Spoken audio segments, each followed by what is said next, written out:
I spent 2 hours designing this house in Vivaland's Dream House demo. I wanted to test everything I could about the demo to see if this would be a game I'd look forward to playing, and honestly, this did satisfy my builder's heart, not gonna lie. I do have this significantly sped up because I will not subject y'all to the very slow and methodical process of those 2 hours. I know y'all don't want to see that. I mean, unless. For those of you that don't know, I am a heavy builder in The Sims 4, and although my builds are more so architectural than functionally and engineerically, is that a word? Whatever. Although my builds are more so aesthetic in nature than functional sometimes, I'd be lying if I told you that I didn't wish for more when I built in The Sims 4. So I first found out about Vivaland from Pixelate's video almost a month ago, which will of course be linked in the description below. But now as a console simmer, I don't know much about the modding space, but I did learn from that video that Vivaland's dev team was founded by the creator of the mod that allows The Sims 4 to be multiplayer on PC. Whoever that is, if any of y'all know, please let me know in the comments below. For context, Vivaland, designed by High Five Interactive, is an upcoming co-op focused life simulator, allowing up to 8 homies to gather in a town and build their houses, families, and lives together. There will be daily activities, multiplayer events, and world events that everyone can participate in together. But the best part about it all is that Vivaland is scheduled to release sometime this year. Yeah, y'all heard me. It's coming out this year. So when I saw Pixelate do a small build during his showcase of the demo, I immediately wanted to know how far I could push it. Like, what features were there? What could I touch? What could I play with? So I named my town Boba Bubbles and we were set. Tried to say that 5 times fast, by the way. Boba Bubbles. Boba Bubbles. Anyway, now let me just say the music, that's it, period. The Dreamhouse demo is specifically for the build mode aspect of the game, but even with that being said, there was a lot to play with. I felt like there was a healthy amount of items here to allow for a couple of different home styles and a couple of different builds, so I was excited about that.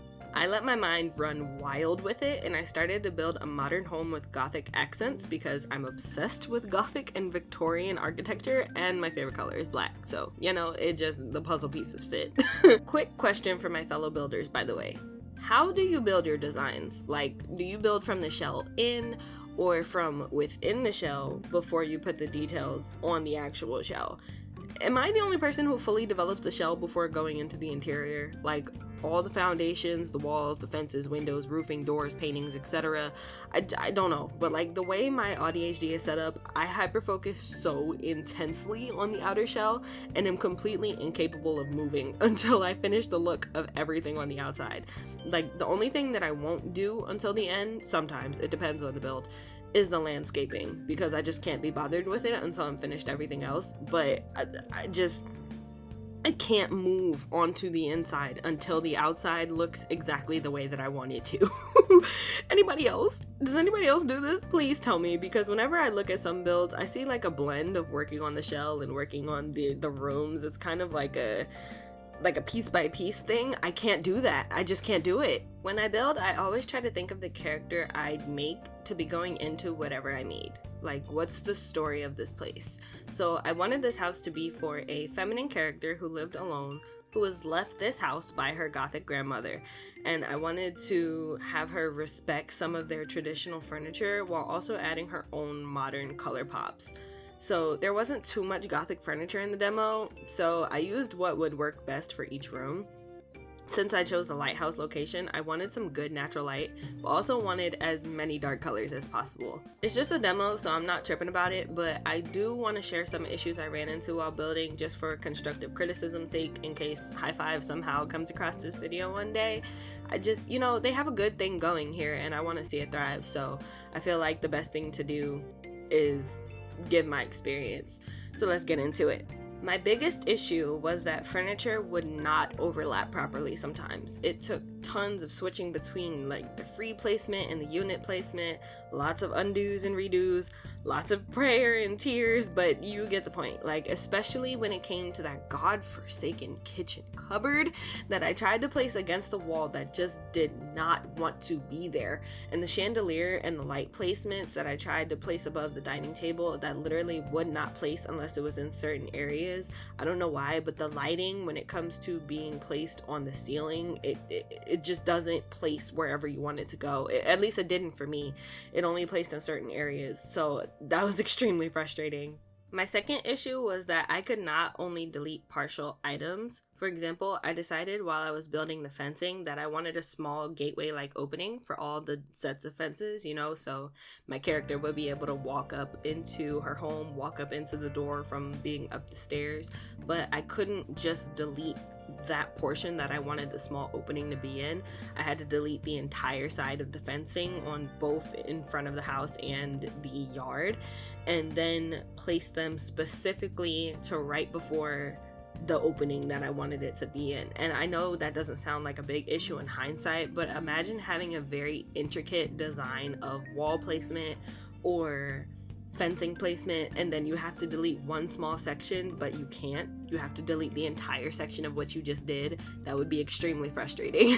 My third issue was the undo button being pretty janky. When needing to undo, sometimes it wouldn't undo the foremost thing that I did.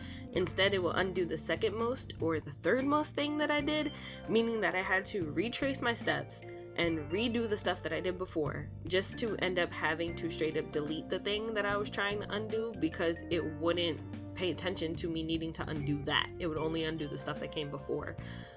This can be the most clearly seen when I was designing the kitchen and I was trying to color wheel the clutter. The coffee and the tea sets just kept disregarding my undos. It was frustrating at times, and I see the potential of that being a really bad issue, so I definitely wanted to point that out. The fourth issue I ran into was the game just straight up not selecting the things I was trying to select, and instead selecting the largest item's hitbox, for lack of a better word, in the vicinity instead.